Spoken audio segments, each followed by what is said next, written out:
Hi there, I'm Julia Pradal, and in this video I want to share a few ideas about shame that I hope will be helpful. Psychoeducation like this is a really valuable part of our healing because, for one, it helps us to see that we're not alone and we're not crazy, and there's not something inherently wrong with us, but rather we're just human, and humans are extremely complex animals. It reminds us that we live in bodies that have ways of their own, processes of their own, but that we can learn to work with and override or overcome when that's helpful.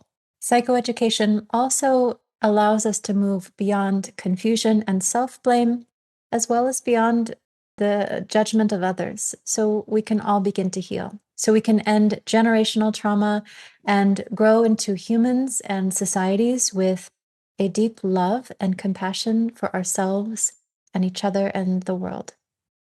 If you enjoy this video, please be sure to like and subscribe below. That way you'll be notified when I post new ones, and it also helps me reach more people with these teachings. Before we delve in, I also want to say that today's topic is amongst the kinds of topics that we discuss and work with in my monthly Inner Work Circle, which is a high benefit, low cost subscription program for inner work done in community. So if you'd like to join us in that circle, please follow the link below. So shame is what we experience when we believe in some way that we are fundamentally bad, that something about us or our very nature is unworthy of love and belonging, which is why with shame comes a very deep fear of rejection and abandonment. When we feel shame or have been conditioned to go into shame, there are a few things that happen almost instantly and rather predictably. First, the inner critic, right? The one who wants to make sure you're a good person so that you're not rejected, turns I did something wrong into I'm a fundamentally bad person and I'm going to be rejected, therefore I will be alone and unsafe, all in an instant, and usually rather unconsciously. The body then interprets this as a life-threatening event. In fact, physiologically, shame activates the same centers in the body that are activated in life-threatening situations.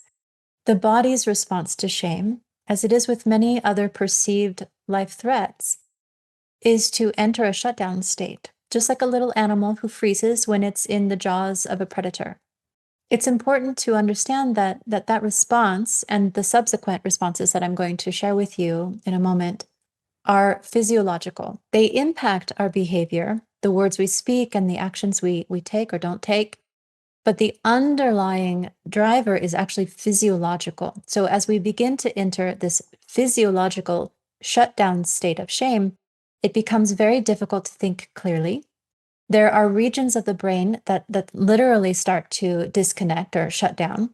The system is essentially trying to help you disappear so that you won't be noticed, right? You won't be noticed and rejected. The body slouches, trying to make itself smaller. Usually the head turns down, the eyes turn down to avoid being seen and also to avoid seeing what's coming. We can start to dissociate as we ourselves try to disappear psychologically from the whole situation. And then shortly after that, another strategy is initiated through the body, which is to distance ourselves psychologically and neurochemically from the uncomfortable feeling of shame. And to do this, we can get aggressive. We can aggressively deflect blame onto others. And by doing so, flood our systems with adrenaline and other hormones that help us feel more powerful and less vulnerable. It's a survival response. We might also turn to the things that we've learned will temporarily distract us or alleviate the pain of shame, like a soothing drug or activity, or a drug or activity that will bring adrenaline into our system, again, to help us feel powerful instead of vulnerable. Essentially, we go for anything that will get us out of that vulnerable state. And unfortunately, most of these reactions to shame, these choices that we make in our desperate attempt to get out of shame, tend to then bring on further disappointment or shaming from those around us, thus the vicious cycle of shame. Because shame activates these involuntary responses in the body, the experience of shame can feel a bit like being possessed. It's a survival response that, when activated, can literally take over and eclipse our otherwise very caring and very mindful presence. So, in summary, I made a mistake becomes I'm fundamentally bad and I'm going to be rejected or abandoned. The nervous system then initiates a shutdown, and then we spring out of that shutdown, often by being blaming or being aggressive ourselves, or turning to substances or activities that will soothe our pain or that will convert a feeling of vulnerability to one of power. And I find it incredibly helpful to look at shame through this physiological lens, because knowing that there's a physiological underpinning to shame can help us to not feel so bad about how we're reacting to it. It makes the response pattern less personal. And that can give us just the enough space to get a little curious about how to change it, how to intervene or interrupt that physiological response, because we're no longer identifying ourselves with it. I'll give you some ideas for that in a moment. But first, I want to say just a couple of things about where a tendency towards shame comes from and about your true, very lovable nature. So, vulnerability to shame usually starts in childhood. Our caretakers may have used shaming tactics to try to discipline or control us because they didn't know any better. Most likely because those were the tactics that were also used on them. Or we could have internalized a cultural bias that made us feel fundamentally unlovable as we are. Maybe it was the color of our skin, or our body weight, or our orientation. As adults, it can be challenging to get to the source of our feelings of shame and root them out, because there are so many self-protective layers built up on top of them. And so if we were sent the incorrect message that we're fundamentally unlovable, and if we've come to believe that, or that there's something fundamentally wrong with us, we can carry deep within us this irrational and unpinpointable fear that if we do our inner work, if we do look inwardly, we're sure to discover some kind of ugly monster inside. And this irrational fear can prevent us from approaching our inner work or have us avoid certain areas of it. And so if you hold this belief in any way, please know no one is unlovable. No one is fundamentally bad. We are only wounded. And if you look in, the only monsters you're going to find are misconceptions, false ideas. And when you do, then you start to become free. In Buddhism, it's said that everyone has within them what's called a Buddha nature. And sometimes ideas, beliefs, and experiences can cover up that Buddha nature the same way the clouds can sometimes block the sun. But that nature, that sun, remains there at the core of all of us, nevertheless. If we feel disconnected from it, our work is to remove the ideas that are in its way, that are blocking it. So here are some practical ideas about what to do if you catch yourself going into the involuntary shutdown state in response to shame. So the first thing to do is move. Movement of any kind will help return your nervous system to a voluntary state where you can then think like your true self again. So literally stand up, shake the body out. Or if you're with someone, give yourself permission to leave the room if you prefer, and shake the whole body out in private. It's ideal if you can let the other person know what you're doing and why.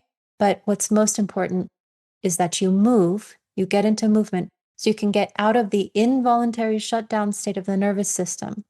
Then you can come back and see if you can navigate the conversation a little bit differently from your truer self. Number 2, memorize the pattern of shame that I've shared with you in this video.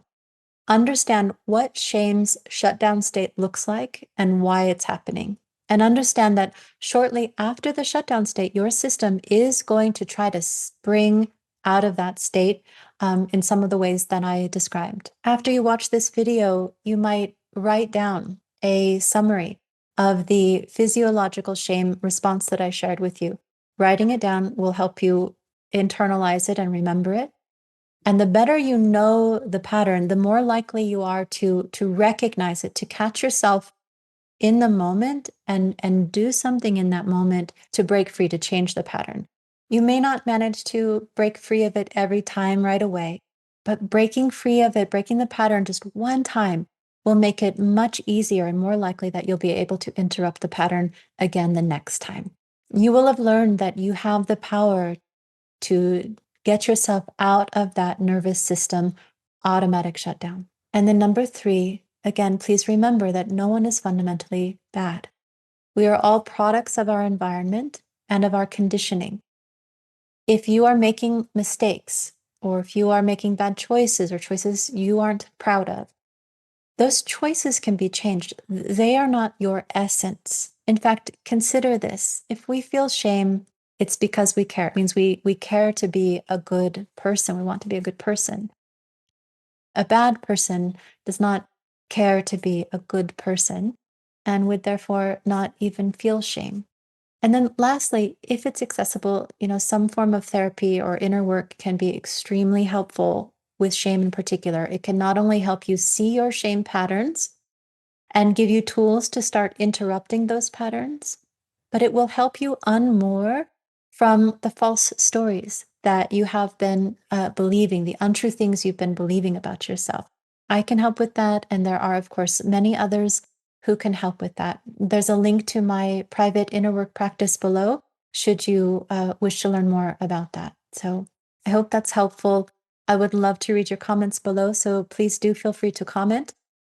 I would also love for more of us to be educated about our inner workings. Making the world we share a better place starts with each of us doing our own healing, with each of us finding our own way out of suffering. Finding our way out of suffering starts with understanding why we have come to do the things that we do, understanding the actual results of the things we do versus the desired results, and learning how to do things differently. It's a process. So if you know someone who might benefit from these ideas I've shared about shame, please do share this video with them. It can be very liberating to understand what's going on. If you found this video helpful yourself, again, please be sure to like and subscribe below so that you can be notified about future videos. It's my sincere hope that these teachings, these offerings will benefit you and those you love. So thank you so much and take good care.